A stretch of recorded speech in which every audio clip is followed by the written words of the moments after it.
What is up guys? Another day, another video. On our way to SR Performance kasi papakabit natin itong nakikita nyo, utility rack ng SR Performance. So basically hindi lang basta kabit yung gagawin nila kasi magpapafabricate tayo sa kanila ng paa neto mismo. Dahil kung mapapansin nyo, may abang na tornilyuhan yung bed ng Ranger. Usually kasi yung mga universal na utility rack nagbubutas kasi sa bed, which is ayoko dahil ang dumi tignan mo, tsaka sayang yung bed, bubutasan mo, meron namang abang na tornilyuhan. So yun, punta tayo doon para maiwan natin tong Ranger, then babalikan lang natin I think a day or two. So let's go. So yan, nandito na tayo sa SR Performance. Makikita nyo kompleto. May CNC, may spray booth. So SR Performance is one of the off-road shop na kompleto ng mga ganyan pang fabricate and shop. So iiwan na natin yung Ranger, then tomorrow afternoon daw pwede nang balikan. And yung CNC nila.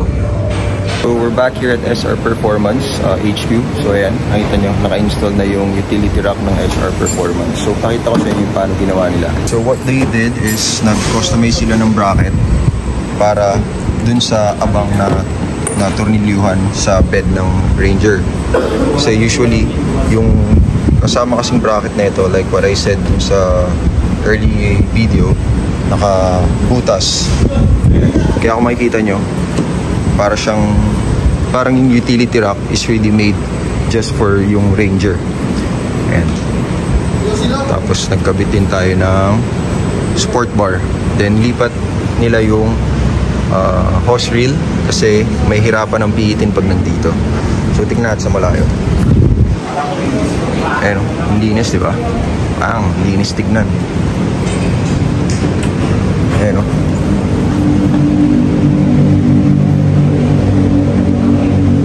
that's why mas gusto ko nagpapakabit dito sa HQ ng SR Performance kasi pag nag-request ka sa kanila na gusto ko sana ganito ganyan, they will do it for their customers since kumpleto nga sila ng mga machinery para mag-customize ng mga ganitong klase ng mga brackets and anything kaya nila. So yeah. So after nito, diretso na tayo sa Gears sa Banawe para install yung ARB in suite room. So let's go. So andito na ulit tayo sa Gears. Medyo last minute dahil napaka-traffic. Although malapit lang naman si SR Performance dito, parang 10 minutes away. So ito na yung in-suite room. Dito siya ikakab sa side na to. So ayun na siya. Sine-check na lang yung kung okay. So yan, pwede ka nang tumae, pwede ka nang maligo. Tapos meron siya mga abang na pwede mong paglagyan ng mismong shower head. Tapos may mga toiletries. So kompleto na siya.